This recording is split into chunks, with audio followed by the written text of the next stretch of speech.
We welcome you again tonight to our broadcast, and we're coming to you from New World Deliverance Ministries International, right here in Seattle, Washington State.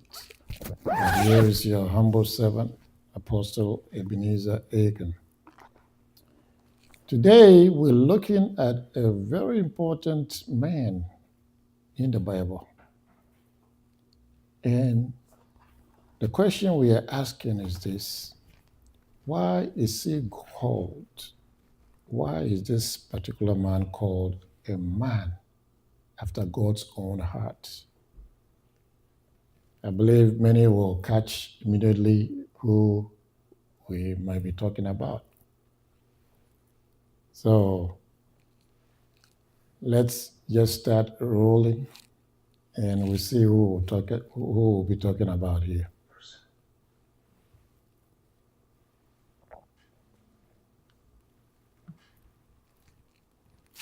First Samuel chapter 13. 1 Samuel chapter 13, 8 to 14. And he tarried 7 days, according to the set time that Samuel had appointed. But Samuel came not to Gilgal, and the people were scattered from him. And Saul said, Bring hither a burnt offering to me, and peace offerings. And he offered the burnt offering. And it came to pass that as soon as he has made an end of offering the burnt offering, behold, Samuel came, and Saul went out to meet him, and he might salute him. And Samuel said, That hast thou done? And Saul said, Because I saw that the people were scattered from me, and that thou camest not within the days appointed, and that the Philistines gathered themselves together at Michmash. Therefore said I, the Philistines will come down now upon me to Gilgal, and I have not made supplication unto the Lord. I forced myself therefore and offered a burnt offering. And Samuel said to Saul, Thou hast done foolishly. Thou hast not kept the commandment of the Lord thy God, which he commanded thee. For now would the Lord have established thy kingdom upon Israel forever. But now thy kingdom shall not continue. The Lord has sought him a man after his own heart, and the Lord has commanded him to be captain over his people, because thou hast not kept that which the Lord commanded thee. Wow. But now your kingdom will not continue. Wow. But look at this. Saul had some good qualities, but no matter what quality you may have, there might be weaknesses attached to you. Why was Saul called foolish by Samuel? Because he lacked an obedient heart. Because Samuel gave him instructions that were succinctly and perfectly clear. Samuel told Saul, Go and kill everyone, not even animals should be left. From the king down to little babies to animals, no one should live. But what happened? He kept the king, he kept some animals. He thought, oh, this was so good, why should I kill them? He forgot that it was God who had sent him on a mission. But the mission, he chose his side of the coin and rejected God's side of the coin. This is so important for us to understand here, because it was God who chose Samuel for himself. And he chose Saul also. And he made Samuel anoint Saul to be king of his people because the Israelites demanded a king. And the time came that he had to go and fulfill what God's instruction was for Saul. He went and did what he should do, but did he do all? No, he didn't. So what happened? God's anger burned. Saul made himself like the priest when he was not appointed priest. He was appointed a king. But he performed the job of Samuel, thinking God will be happy with it. So it's very important for us to remember to stay in our lane. If God has not called you to be a priest or whatever he will commission you, he wants you to stay in your lane in what he has asked you to do.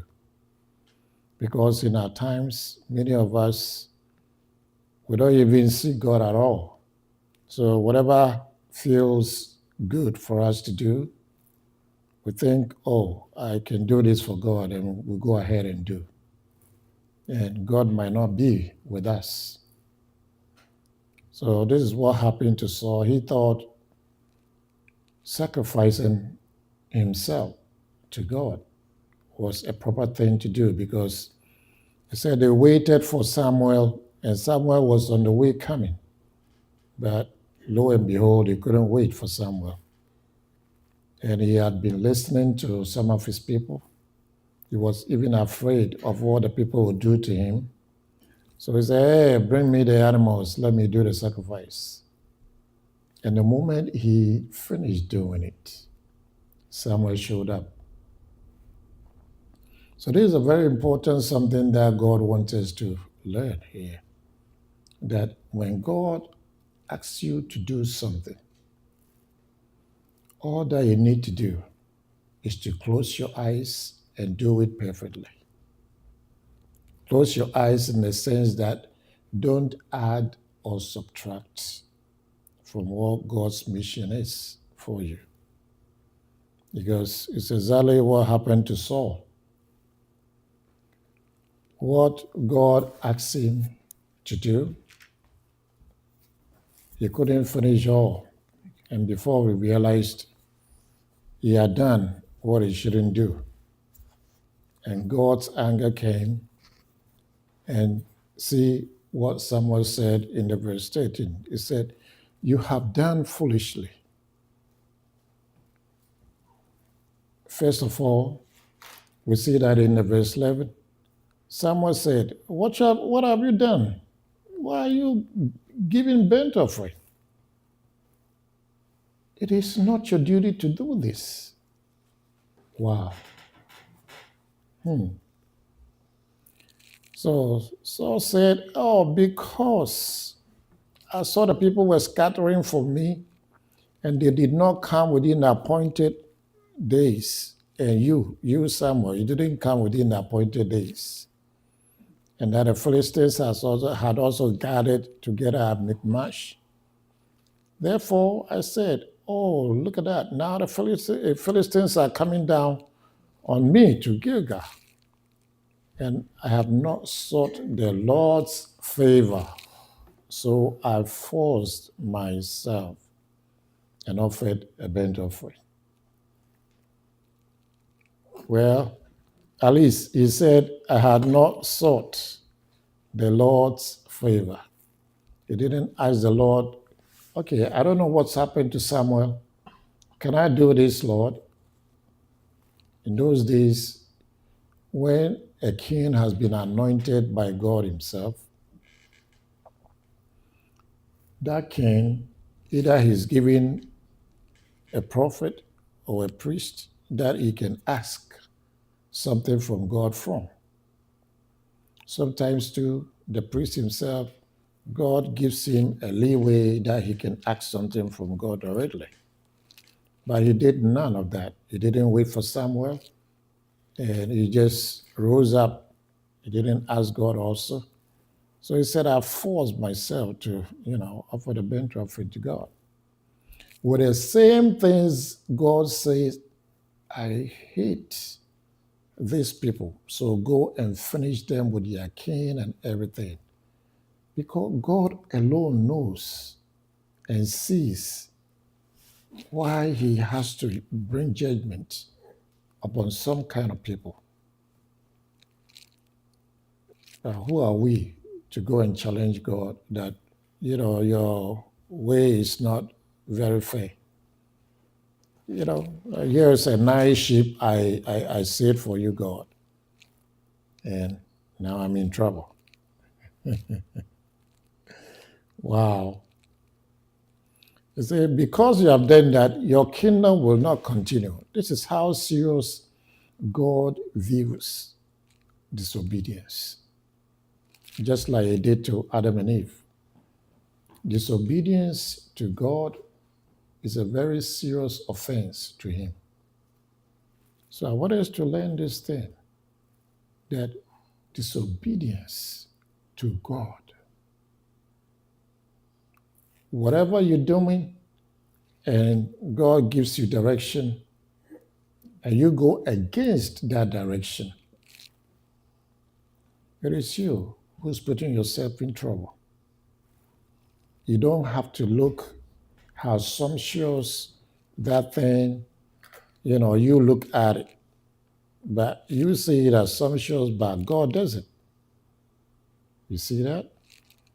So let's always remember that our ways are not his ways.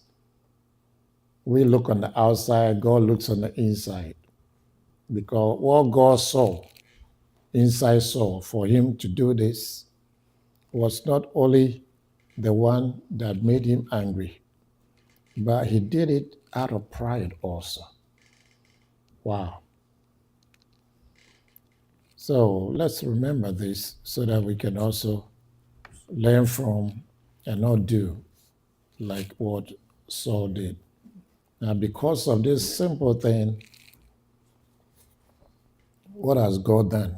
God said his kingdom will not continue, and that he, God, has sought for himself a man after his own heart.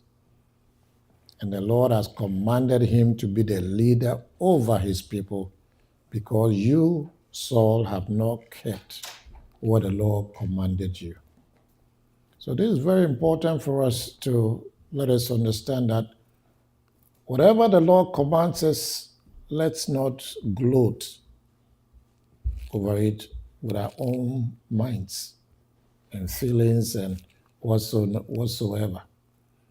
When God says, I command you to do this, all that you need to do and say is, yes, sir, and do it. That's it. You don't want to be like Saul. But even so, in the end, we shall see that even though God said his kingdom will not continue, it took a while. God allowed him to be king for almost 40 years or so before he finished with him. This is why God says, my ways are not your ways, and my thoughts are not your thoughts. He can judge you today, but he can effect it in the future. Or he can judge you about something today, and he can effect it right now. So you never know how God will deal with you about something. And that's why it's very important for us to learn this so that we can understand that when God says something, he doesn't joke with it. But for him to bring it to pass, the date of the person is left to him alone. I mean, he told Adam and Eve, the day you eat this fruit, you will die. But when did they die? 900 years later. So to God, he says, one day is like 1,000 years, and 1,000 years is like one day. So the timetable for God, we should just leave it to Him, because we never know when He's going to effect a change in our lives. Some of us, we might suffer from infancy to maybe even 70 years. You might never taste any good. But as long as you have come to know God, and even knowing God, you still must endure something. God wants you to be comforted by this fact that one day is like 1,000 years for Him, and 1,000 years is one day. So you never know how your end will be. Maybe He has given you a rope because He wanted to change something in your life. And that is why from infancy to 70 years, He has just seen you going through hurdles upon hurdles. You see? So let God be God, because maybe you are going to live to maybe 120 years, or maybe you are going to live for 80 years. But the rest of your period, how He's going to change things for His glory and for your good, you even forget all your past sufferings. Wow. So let's never debate about what God commands and what God says He doesn't like, we shouldn't do, or He likes, we should do. Let's just obey what He says and do them, so that it shall be well with us. So let's keep going to figure out who this man is that is after God's own heart. 1 Samuel 15, 13 through 28. And Samuel came to Saul, and Saul said unto him, Blessed be thou of the Lord. I have performed the commandment of the Lord. And Samuel said, What meaneth then this bleating of the sheep in my ears, and the lowing of the oxen which I hear? And Saul said, They have brought them from the Amalekites.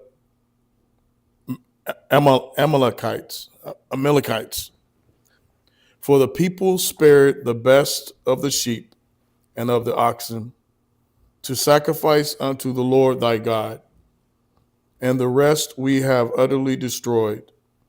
Then Samuel said unto Saul, Stay, and I will tell thee what the Lord had said to me this night. And he said unto him, Say on. And Samuel said, When thou wast little in thine own sight, wast thou not made the head of the tribes of Israel? And the Lord anointed thee king over Israel. And the Lord sent thee on a journey and said, Go and utterly destroy the sinners of Amalekites, and fight against them until they be consumed.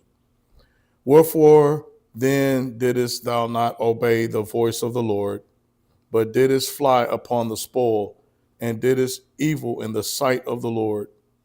And Saul said unto Samuel, Yea, I have obeyed the voice of the Lord, and have gone the way which the Lord sent me, and have brought Agag, the king of Amalek, and have utterly destroyed the Amalekites. But the people took of the spoil sheep and oxen, the chief of the things which should have been utterly destroyed, to sacrifice unto the Lord thy God in Gilgal. And Samuel said, Hath the Lord as great delight in the burnt offering and sacrifices as in obeying the voice of the Lord? Behold, to obey is better than sacrifice, and to hearken than the fat of rams. For rebellion is as sin of witchcraft, and stubbornness is as iniquity and adultery. idolatry. Because thou hast rejected the word of the Lord, he hath also rejected thee from being king. And Saul said unto Samuel, I have sinned and have transgressed the commandment of the Lord and thy words, because I fear the people and obey their voice. Now therefore I pray thee, pardon my sin, and turn again with me, that I may worship the Lord. And Samuel said unto Saul, I will not return with thee, for thou hast rejected the word of the Lord, and the Lord had rejected thee from being king over Israel.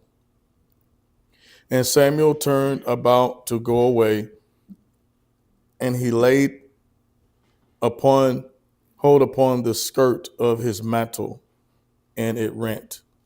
And Samuel said unto him, the Lord had rent the kingdom of Israel from thee this day, and had given it to a neighbor of thine that is better than thou.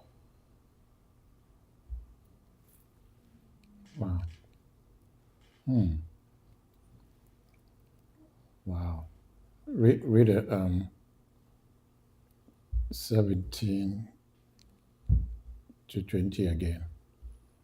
And Samuel said, when thou wast little in thine own sight, wast thou not made the head of the tribes of Israel?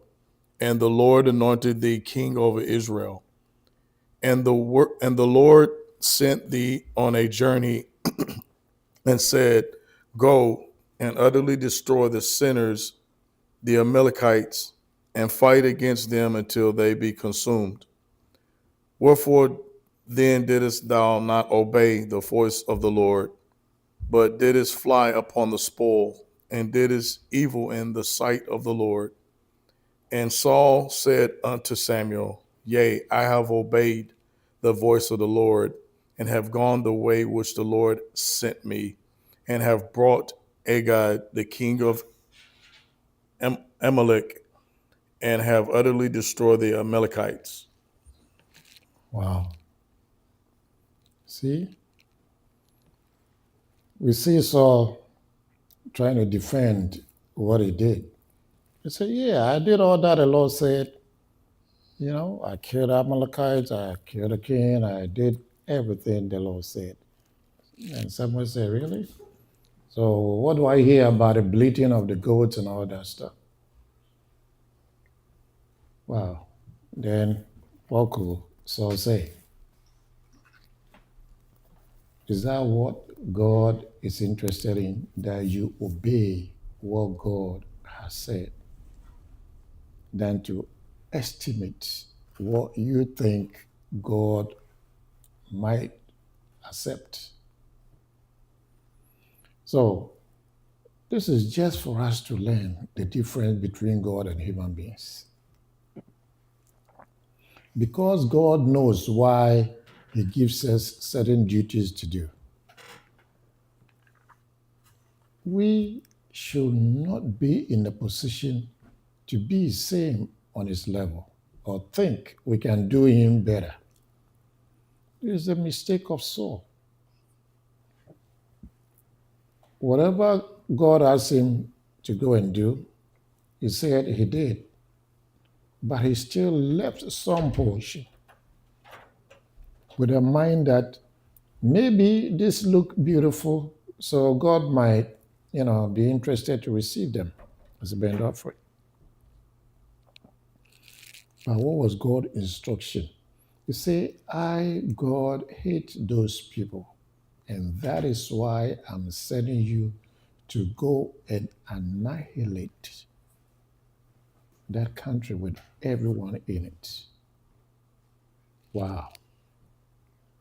But here was Saul thinking otherwise, and even meeting Samuel saying that, yes, I did what God told me to do. But, God always knows best. And we should always be the guys who should accept our faults. But I like what Saul did. when he saw and realized that, oh, I've thought foolishly, and I've reasoned foolishly. Why should I have even done something? So, what does Samuel say? Is it better to obey the voice of the Lord or to reason out against him? Wow. See, he said, Saul said, I have obeyed the voice of the Lord and gone the way which the Lord sent me, and have brought Agag, the king of Amalek, and have utterly destroyed the Amalekites. But the people took some of their plunder, the sheep and oxen, and the choicest of the things which should have been utterly destroyed. He himself is confessing his sins. He said those things that he brought, they should have been utterly destroyed. Nevertheless, he allowed the people to take them with intention. His intention was to do what? Was to sacrifice to the Lord when he reached his hometown, Gilgal. Wow. But Samuel is God's prophet. He can hear from God and he knows God's heart. Because those days, if you're a real prophet of God, God can have a discourse with you. So you can talk to him and he can talk to you back. Wow. And it says, Samuel said, has the Lord a great delight in burnt offerings and sacrifices, as in obeying the voice of the Lord? Look, to obey is better than sacrifice. And to listen to the Lord is better than trying to please or appease him with what you think is a good thing. So let us understand that we can't do what? Appease God in our own way as we want. We can't appease God. It's better to obey him and do what he asks you than to try to find your own way to please him, because you'll always be in a bind. Wow. Let's keep going and see. 1 Samuel 16, 1 through 13. The Lord said to Samuel, how long will you grieve for Saul, when I have rejected him as king over Israel? Fill your horn with oil and go. I will send you Jesse the Bethlehemite, for I have chosen a king for myself amongst his sons. So Samuel said, how can I go? When Saul hears about it, he will kill me. And the Lord said, take a heifer from the herd with you and say, I have come to sacrifice to the Lord. You shall invite Jesse to the sacrifice, and I will show you what you shall do after that. You shall anoint for me the one whom I designate. So Samuel did what the Lord said and came to Bethlehem. And the elders of the city came trembling to meet him and said, do you come in peace? And he said, in peace, I have come to sacrifice to the Lord. Consecrate yourself and come to me to the sacrifice. He also consecrated Jesse, and his son invited them to the sacrifice. So it happened when they had come, he took Eliab, the eldest son, and thought, surely the Lord anointed is before him. But the Lord said to Samuel, do not look at his appearance or at the height of his stature, because I have rejected him. For the Lord sees not as man sees. For man looks at the outward appearance, but the Lord looks at the heart. Then Jesse called Abinadab and had him pass before Samuel. But Samuel said, "The Lord has not chosen this one either." Next, Jesse had Shammah pass by, and Samuel said, "The Lord has not chosen him either." Jesse had 7 of his sons pass before Samuel, but Samuel said to Jesse, "The Lord has not chosen any of these." Then Samuel said to Jesse, "Are all your sons here?" Jesse replied, "There is still one left, the youngest. He is tending the sheep." Samuel said to Jesse, "Send word and bring him, because we will not sit down to eat the sacrifice meal until he comes." So Jesse sent word and brought him in. Now he had a ruddy complexion with beautiful eyes and a handsome appearance. The Lord said to Samuel, "Arise, anoint him, for this is he." Then Samuel took the horn of oil and anointed David in the presence of his brothers. And the Spirit of the Lord came mightily upon David. For that day forward, and Samuel arose and went to Ramah. Wow. Isn't that interesting? Read verse 7 again. But the Lord said to Samuel, "Do not look at his appearance or at the height of his stature, because I have rejected him. For the Lord sees not as man sees. For man looks at the outward appearance, but the Lord looks at the heart." Wow. Because Jesse's first son, Abinadab, was tall, beautiful, or handsome, and he looked really majestic. So to Samuel, in his heart, he reasoned that, oh, this must be the king God has chosen. Because up to now, Samuel didn't know who God was talking about, that the man after his own heart. Read verse 1 again. The Lord said to Samuel, "How long will you grieve for Saul when I have rejected him as king over Israel? Fill your horn with oil and go. I will send you Jesse the Bethlehemite, for I have chosen a king for myself among his sons." See, Samuel even didn't know who God said, I have made my own king. I've chosen my own king. And he called him a man after my own heart. So who is this man? Samuel was even, wondering. He didn't know. Wow. So God had to even pass Samuel through a certain process that Samuel himself, God tested a little bit. Because there was something very important God wanted us human beings to see. Now, he said in the verse 6, he said it came about when they arrived and, he looked at Eliab and said, surely the Lord's anointed is before him. Because human beings, we are what? Known for looking with our eyes and judging.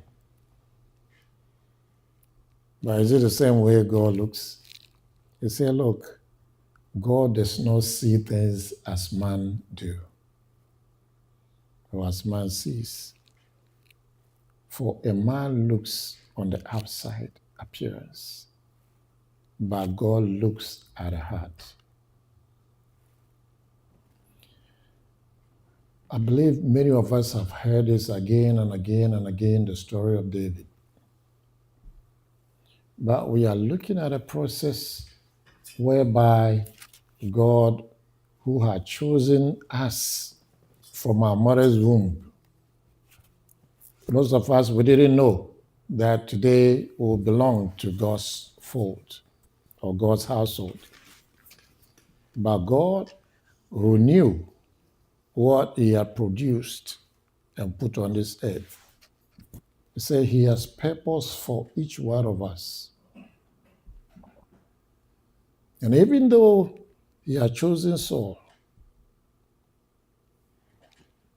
because of Saul's mistake of foolishness and pride and ignorance, when God says no, there is no way you can do anything to appease him.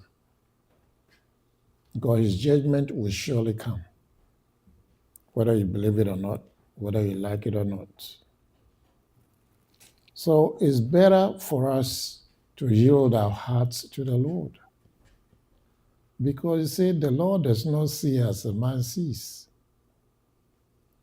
Man looketh on the outside, but God looketh on the heart.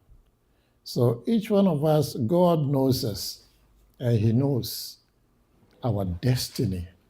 He holds it in a sense. He knows our end from our beginning. So even though he chose Saul and he took the kingdom away from him, but for David to become the next king, see how much he had to go through.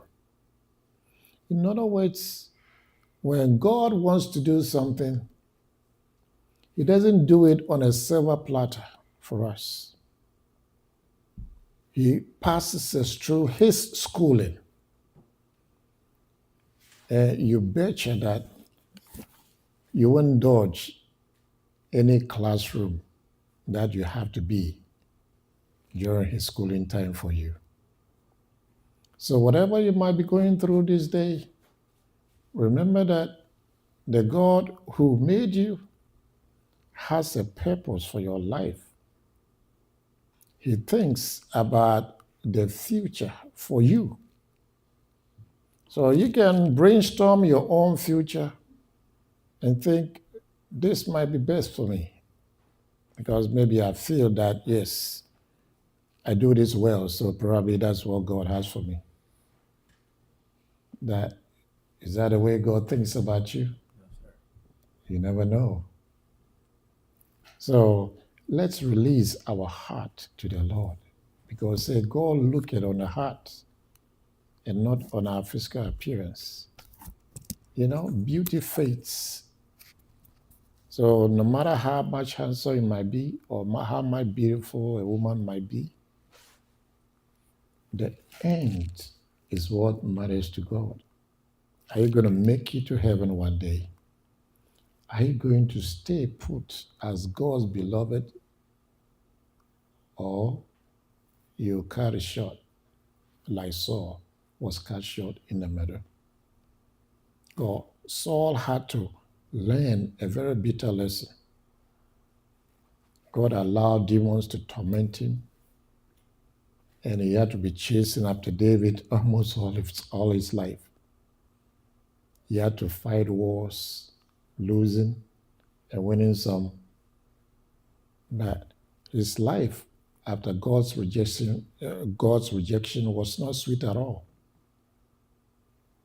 So you don't want to fall as a prey to God's anger. Don't let God be angry with you. And that's why we are learning both Old and New Testament, so that we can learn from the mistakes of our forefathers in the Old Testament and polish up and live to please God in the New Testament, the way he came to lead us and want us to live. So this subject that we are treating from today going is very important to our life here on earth. Are we going to allow our heart to rise up to the way God wants it to be, nurtured and brought up his way and not our way? Saul unfortunately chose his way, and he met God's anger. Are you going to do the same thing or not? Let's keep going. Psalm 89, 10 through 20. You have broken Rahab in pieces as one who is slain. You have scattered your enemies with your mighty arm. The heavens are yours, the earth also is yours. The world and all its fullness, you have founded them. The north and the south, you have created them. Tabor and Hermon rejoice in your name. You have a mighty arm. Strong is your hand, and high is your right hand. Righteousness and justice are the foundation of your throne. Mercy and truth go before your face. Blessed are the people who know the joyful sound. They walk, O Lord, in the light of your countenance. In your name they rejoice all day long, and in your righteousness they are exalted. For you are the glory of their strength, and your favor our horn is exalted. For our shield belongs to the Lord, and our King to the Holy One of Israel. Then you spoke in a vision to your Holy One and said, I have given help to one who is mighty.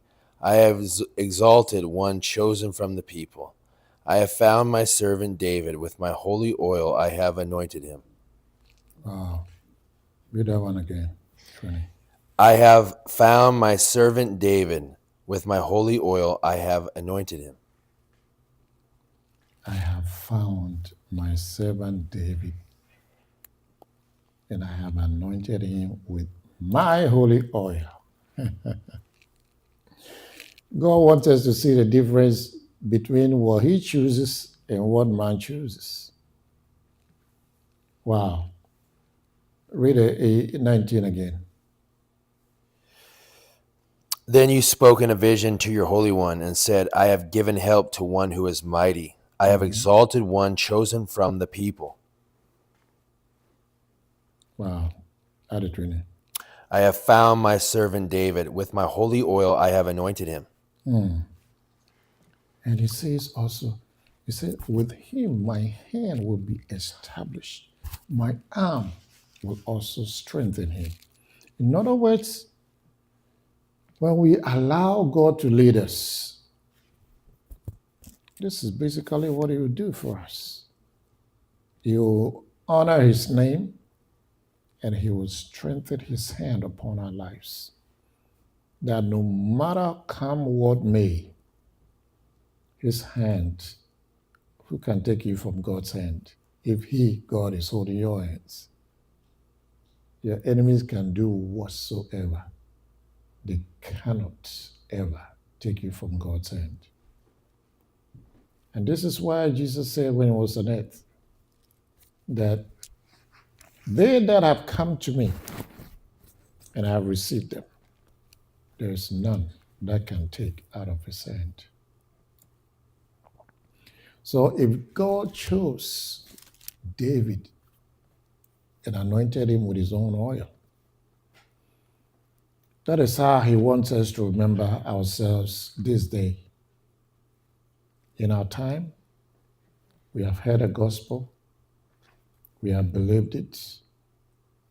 God has acknowledged our heart that yearns after him. How are you going to live your life then? Are you going to be the obedient child that David, God found him to be? Remember, David was not a perfect man,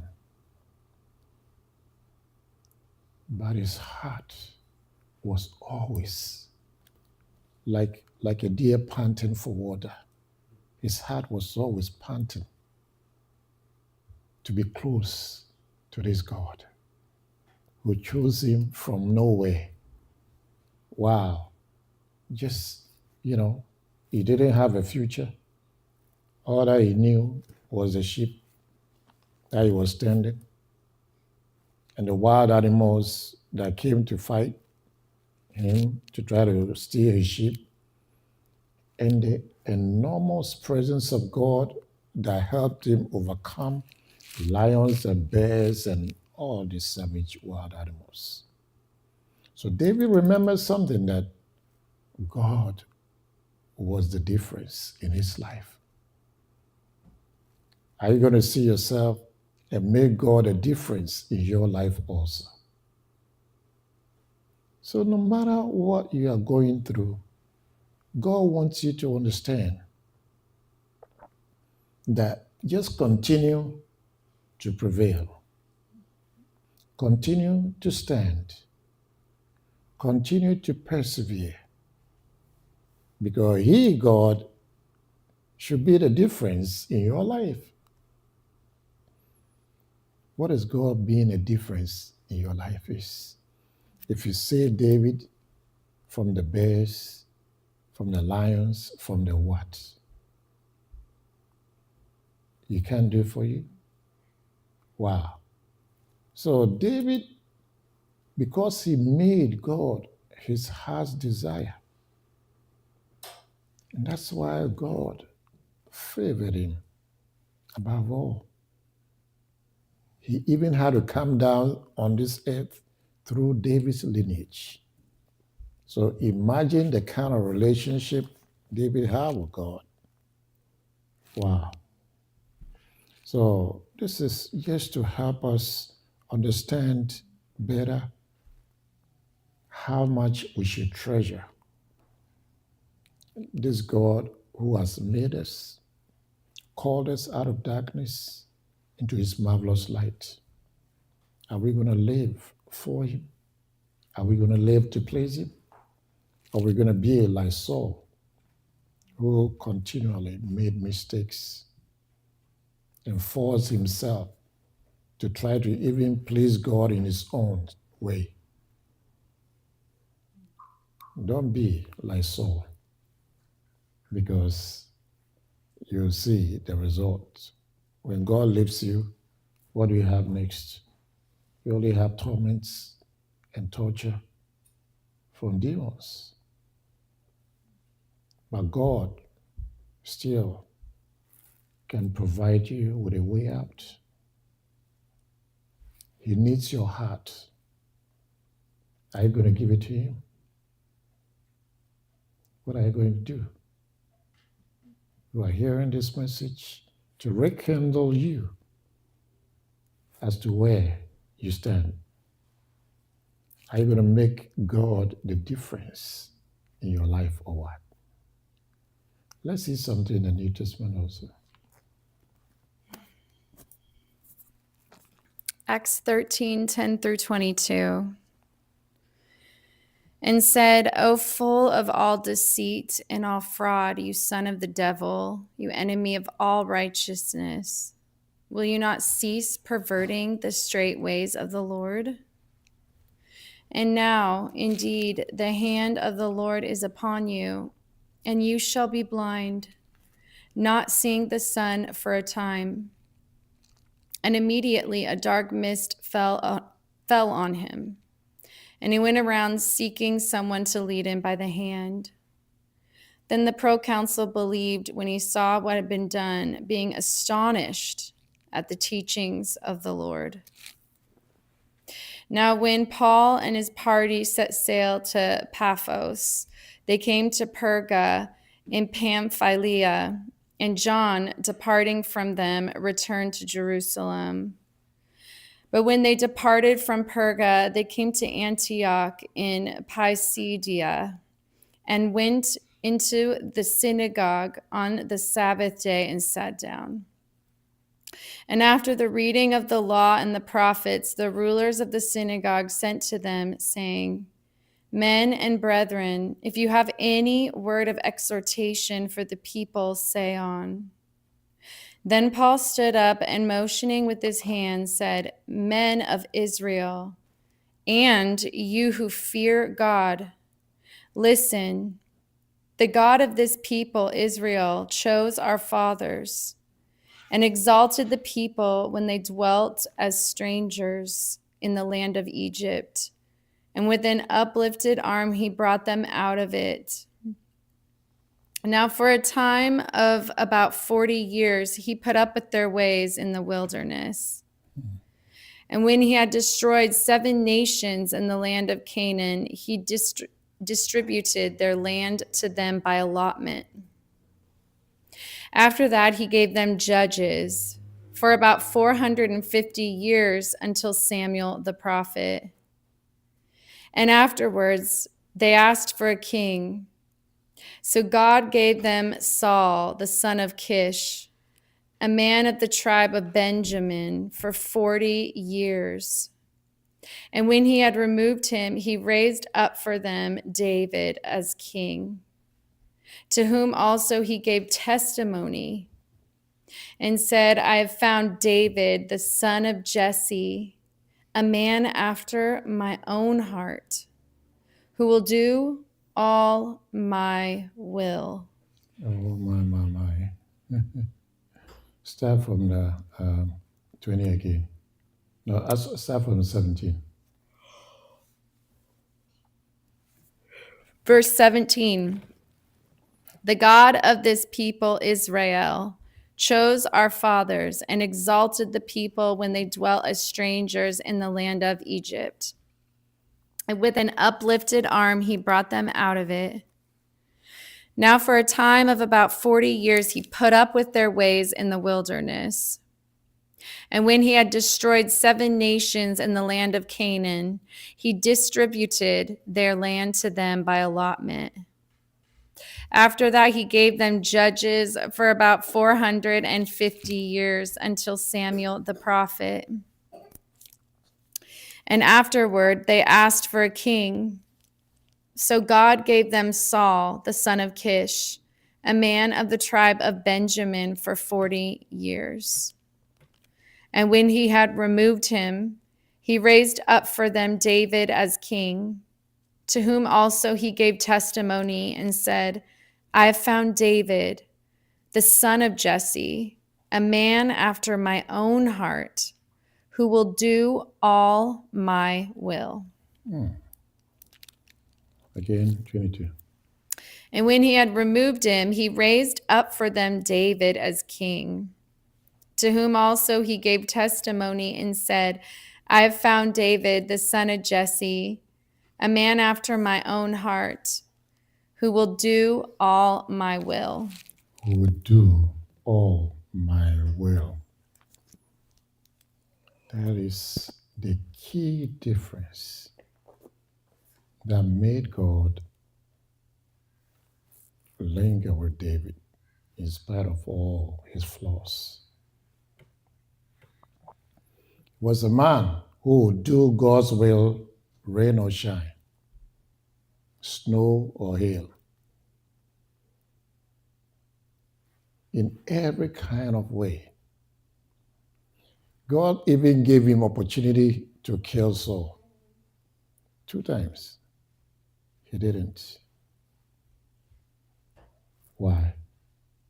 He respected God's will. Look at what he's saying here. God's own testimony about David. I, God, I have found a man after my heart. I, God. What a testimony from God. I mean, when we see David's life, he's committed so much bloodshed, he's murdered, he's committed adultery, he did what? But in spite of all that, his heart was 100% with God. So that's the kind of heart God wants us to have so that we can relate to him. A heart that is always ready to do God's will, not our will. We see the example of Saul. He tried his own will. How did it end him? Even though God allowed him to stay for 40 years ruling Israel. But did he have any peace? No. Wow. And how come David was such a young boy, and even though God had prophesied to give him and even anointed him to take over from Saul, why didn't he remove him, immediately so that David could have started? Because When we see it from the time of Judges and after, there were some kings that were even 8 years old that were chosen. But David, he had to wait for 40 good years. But why? Because God's will was a difference for David. The moment he sinned with Bathsheba, what happened? When he realized, when his sin was made known to him, he thought, he could do something in secret and nobody knows. He forgot that God was watching. But even though God punished him for that, but because David's heart respected God, David's heart yearned after this God. David's heart recognized God as the only important segment in his whole being and his whole life. It pleased God to testify even about David. God wants to make you his David. Are you ready to be one? Is your heart going to be after God's will? Or after whose will? We live in a society, pride rules and reigns. Humility versus scanty. But look at after David. Let's look at Saul's character. Let's look at Solomon. Did any of them have God's heart like God testifies about David?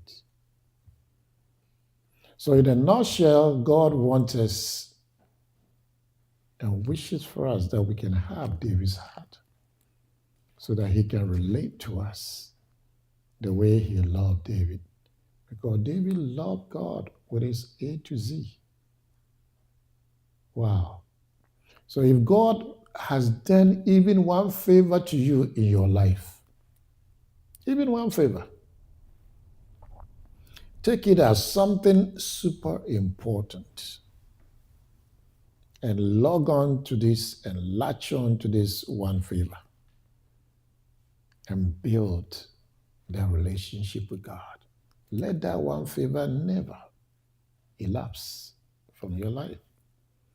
Let it stay in your mind and your heart that I am this because of the grace of God. That I had this or I had that because of God. At least every human being, God makes a certain way for us. But realize so, we quickly forget because we tend to want our own way to deal with God and not the way God wants us to deal according to Him. So that's the major difference between us and God and between us and David. If you want to have David's heart, we are going to learn more about it. But this is one of the basic things. He was a man that was willing to do God's will, A to Z, at all times.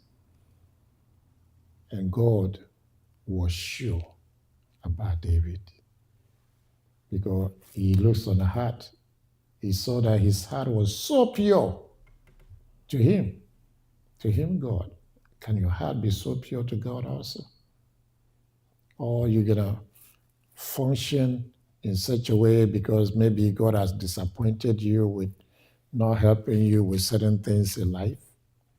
So you get angry with him or you underestimate him or look down upon him.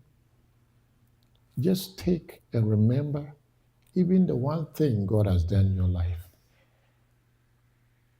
and hold it like a fort for yourself. And keep going, keep going. Don't lose hope. Don't be disappointed with God flow, no matter how hard the road is. For he hasn't forgotten you. He has a better end for you. So no matter what you're going through now, maybe he wants you to learn something and arise out of it at some point in time. He wants us to grow and mature in him. So there's a better tomorrow for you. You want to, in the end, become like David's heart to God. Wow. A man after God's own heart. Who will do all my will, not some. All. I believe you can. If you take your mind to it, if you put in your A to Z, you can also. So there's opportunity for all of us to be God's own heart people. It's my prayer for you. So I want to bless you with this for this day, and we'll come back again in a few days to continue with this. God richly bless you, and have a good one.